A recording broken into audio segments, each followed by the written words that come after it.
Where did Universalism get started? You were going to go on forever. I was. Sorry. And answer every question and just, yeah. And just talk. Into one big universal question.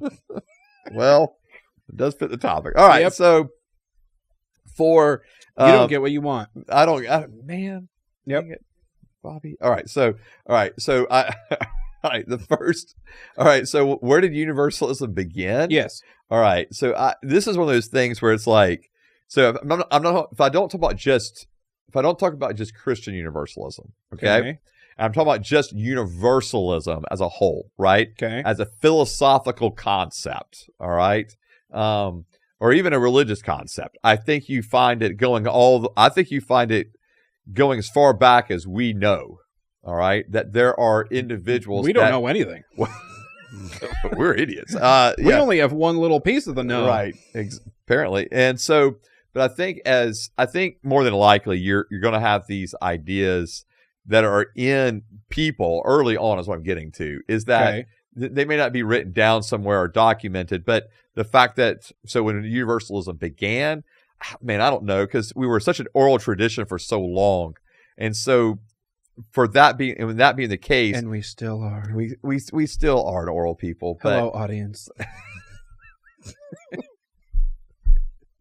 Just wouldn't you love to hear Nate talk to you that way on a regular basis? Oh yeah. All right, I'm moving on quick. All right, because of that, I think that there's a reality that there's individuals that have probably held a belief of universalism, okay, before they were like, it was written down or documented that these were universalists, just that they had the sense of, okay, there is a God that's out there, God created all, and we're going to end up being with this God when it's all said and done, right? Like just a most basic thing. And then you do have individuals like philosophers, even in the Greco-Roman period, where they're discussing the idea of like, hey, we're all kind of like within the universe, okay? Mm-hmm. And so the universe is one, and we're all within the universe, and so there's a sense of universalism, like philosophically in that sense, okay, and that could even bleed over into theological senses as well. But so it's been a long-standing thing, is what I'm getting to, and then you've got within the Christian world. Again, it's happening pretty early on. And so you've got individuals, for example, like Origen, who's making claims about God. Origen? Origin. That's a name? That's a name. Yeah. That's a dope name. Yeah, that's his name. So he was Origen. Origin. So he was an early church father. Oh, I like it. A theologian. Okay. Now, he eventually was deemed a heretic. Okay, still a cool name. That's fair, right? Wait, deemed a heretic by who? By those that held to more what we would call orthodox beliefs. Okay, so yeah. He's fine then. Right? No, Origen. No, because Origen was so interesting because I feel like early church was a hot mess. The Orthodox and the Catholics calling people heretics, and then they go over there and they're like, "No, you're not." Well, Origen was like really popular. Okay, in his day and time, he was really well known. He would actually travel around to different places, and they'd be invited to come and preach and teach. In these spaces. All right, that's such a cool name. Anyway, yeah, I know you're really hung up on the name. I really am. You want me to get? I got some books by Origen. You want to, or some writings by Origen? You want to read them? No, I don't care about that. He's got some really awesome sermons. If you want to read those, I thought he was a heretic. No. Well, I mean, yes, but this is where it gets weird with Origen. Okay, it's because for Origen, all right. So he's living like in and he's writing and that kind of thing, like within the 3rd century. What a perfect name for a universalist. I mean, that's fair. That's fair. And so Origen was an individual, and he viewed a lot of scripture, like he read a lot of scripture through this lens of going, okay, it's not literal. It's like it's metaphorical. Okay. And so he was really big in that. So interpreted scripture along those lines. Okay. And so he was again, well-known individual, well-known theologian, but he really began to kind of go off a little bit of the rails a little bit in regards to what's known as, Christian orthodoxy, because he began to have issues or begin to present theories of universalism and of actually what did Jesus do or not do and who was Jesus. Okay. And so he was like the man for a while. So like even like in preaching textbooks and stuff for the early church, like when you're like reading about sermons and those kind of things, like you're going to read Origen. Okay. But he began to develop views that were labeled heresy because of a couple of different things, because one, he began to believe that Jesus was not as divine as the Father. Okay. So you have like the subordinate view of the Trinity. Okay. So what does that have to do with universalism? Well, and that was the other part that he held to. Oh, okay. Okay. And so with the universalism, he actually began to believe that everyone would be saved and reconciled to God. And that even that there was the possibility of demons and maybe even the devil himself being able to be reconciled to God. Okay. And the reason is because of that verse I just read in Colossians 1, where it speaks about the fact that God has reconciled all things, whether on earth or things in heaven. And so, in other words, it was the sense of that Origen began to look at it in the sense of, when it says everything, all things, that's everything. That is all things are reconciled to Christ. Okay. All right. And so the problem is with that verse and with Origen and others like him is they didn't continue to read the rest of the chapter well. Oh. Because yes, it does say that. He reconciled all things to himself, no doubt. But in verse 21 and going forward, it says, once you were alienated from God and were enemies in your minds because of your evil behavior. But now he has reconciled you by Christ's physical body through death to present you holy in his sight, without blemish and free from accusation. If, and that's the big word. Oh. If you continue in your faith, established and firm, and do not move from the hope held out in the gospel. And that's the thing. How come all these people that start their own movements or whatever, you could just tell them they're wrong if you keep reading? Yeah, that's really one of the problems. I don't understand that. Like, how do people get, like, I know. Do they rip the page out? I don't know, man. Is it redacted? It is frustrating. I don't understand. If I'm being honest, it's frustrating, right? Okay. But when you don't take, I'm not saying this for Origen, because Origen was very much a student of the scriptures, but when you don't take the Bible seriously, the scriptures seriously, I think this is where you start making these mistakes. Or if you just stop reading at certain points. Right. Or if you just stop. Right. And I'll say that, like, I even know, but I mean, we all know like individuals that will just like cling on to like a verse or two. Yeah. And like build a whole like mountain out of it. And then they try to, like juxtapose those verses, or not juxtapose, but like impose those verses all throughout scripture when it doesn't fit. Right. Because you pulled it completely out of context, and now you're trying to make it this umbrella theological thought for all the rest of scripture to fall under. That's why when anyone at church, it's like, well, this verse says this. It's like, okay, well, it's probably out of context, and I don't believe you. Right. So I don't believe I think you're trying to make a point using the Bible instead of the Bible making a point and you telling me about it. Yeah. So one of the things... So shut up. Yeah. And I don't think you're wrong. One of the things that I really love doing, and is that, so for example, like this week in my preparation for preaching, so one of the things that I do every week when I'm preparing to preach is do what's called an exegetical journal. Okay. And so it's just, in other words, it's just my writings of interpreting of I'm going through a passage of scripture and I'm using tools to interpret. Okay. That passage. And so one of the parts of it, like Greek. Yeah, I use correct. Like if I was to show you this right now, there's the Greek words and, cool. Right. Okay. Great. And so, yeah, going through that. But one of the things I also do is called scriptural context. And so for the passage I'm preaching on, for example, this Sunday, then I look at 1 John and I say, all right, what was right before this passage? Right? I want to read what's happening before. 0th John. 0th John. Yeah, so I'm in 1 John 2. And before that was the negative 1st John. All right, so, okay, you get where I'm going with this. All right, you asked what's before, write the passage. You're going backwards. Go backwards. Right, so if I'm in 1 John 2, for example, like it was this week, then I want to know, all right, what was in 1 John 1, right? Like what's leading into this part, okay? And then I want to know what's afterwards, right? 1 John 3. 1 John 3. So then I'm reading 1 John 3, right?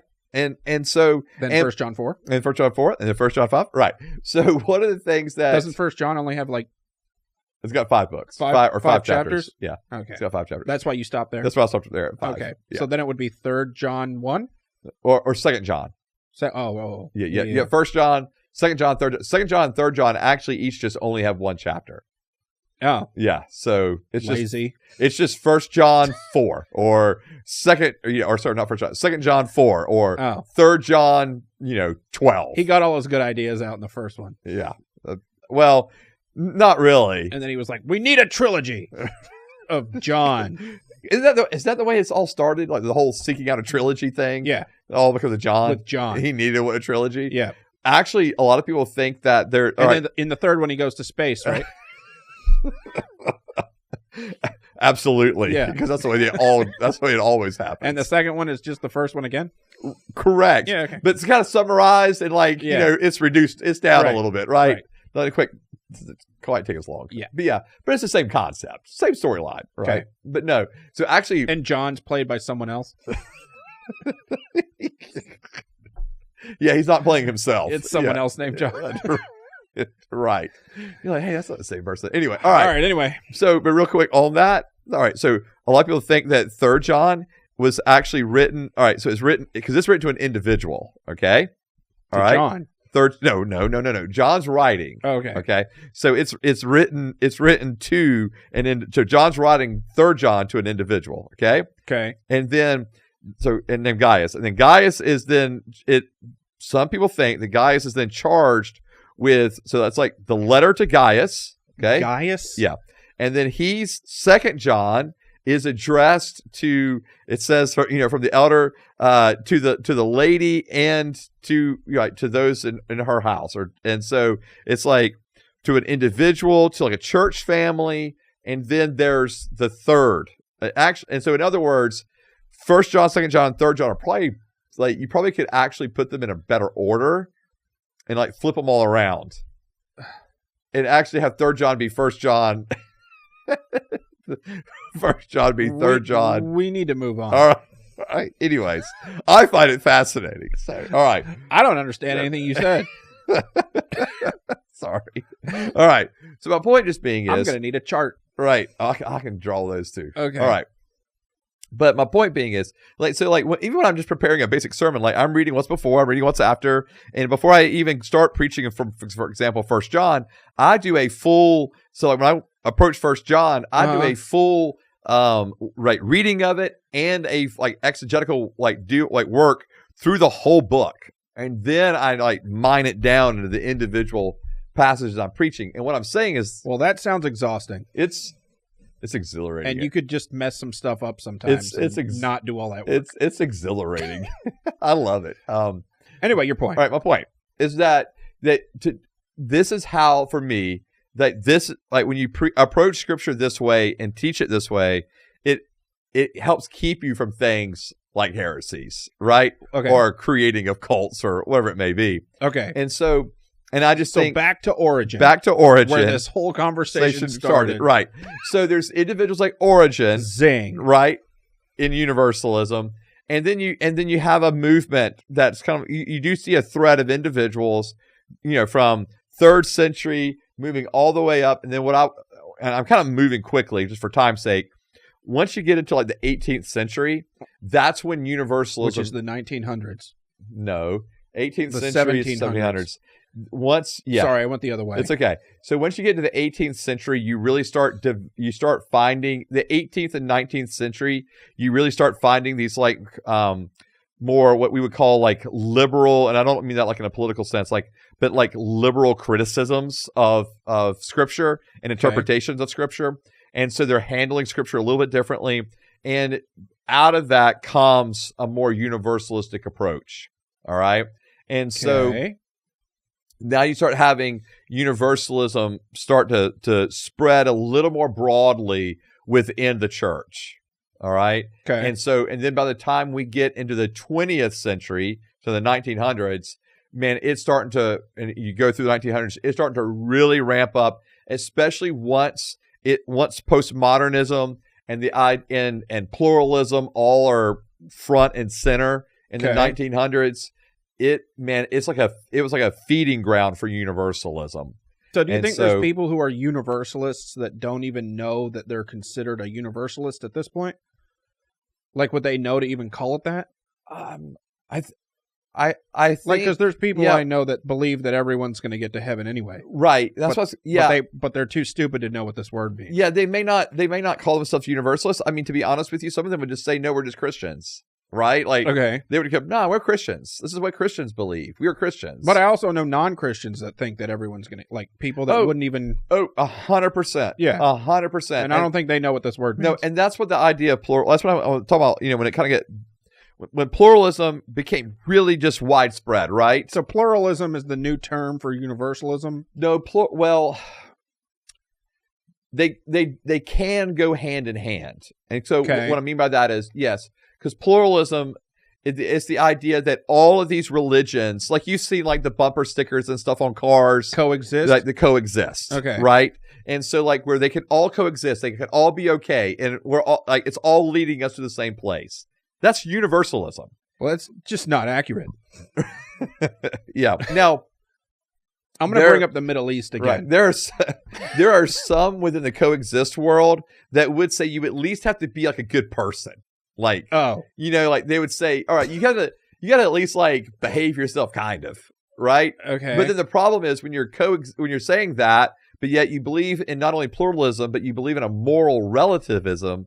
Then the problem is it's like what's good enough, right? Like but what's everyone has a different good. idea of how everyone else should behave. Correct. In order to coexist together. No doubt. Right? No doubt. Okay. Yeah.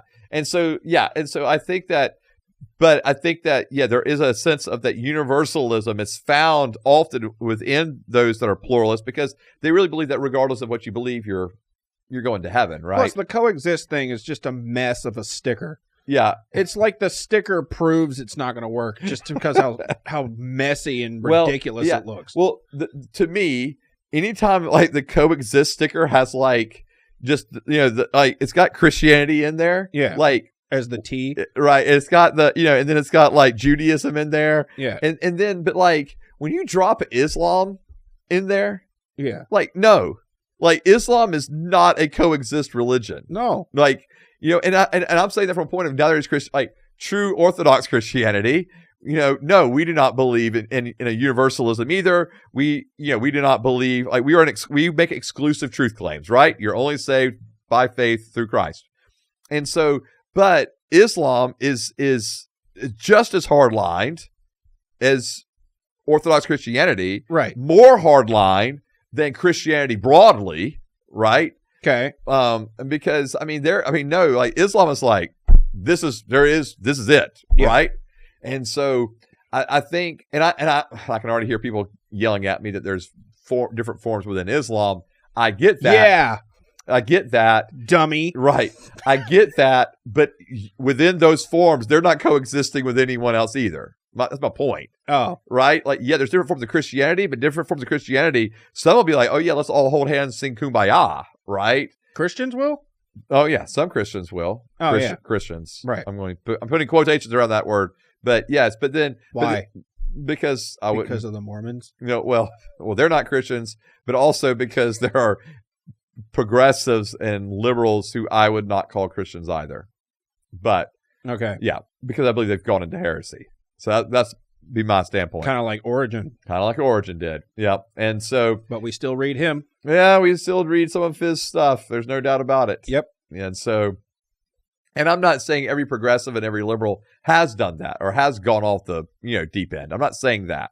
But what I am saying in 2,000 years, we're going to read Deborah, the dude who became a chick from the progressive church.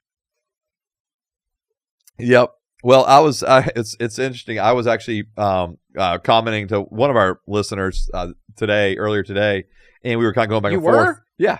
Yes. And I was going back and forth with him a little bit, and just like we had a good conversation. But one of the things I said was I actually read a book in theology school called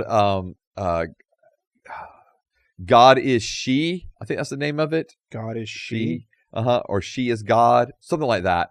And it's written by a feminist in the 80s. Okay. And that was one of the systematic theology books I had to read while I was in divinity school at Candler. As truth? Uh-huh. That God is a woman. Yes. And they believe that at your school? Yes. I don't get it. Right. Well, and it's not saying that God is like necessarily only a woman. It's just that God can have that feminist nature character as a woman, but more than I want to be clear, more than just like what I would feel comfortable with saying. Yeah, there's nurturing aspects to God, obviously, right? But I'm not going to go as far as pushing it to like, no, God is she, like God is a woman. So when we talk about universalism, like again, there's the big broad universalism, there's the different camps within Christian universalism. And so, yeah, so that's the history of universalism. I mean, that was a very rough sketch, but gives you some idea and context of how things have morphed and developed over time. Again, we left out a whole bunch of things, but all right. Yeah.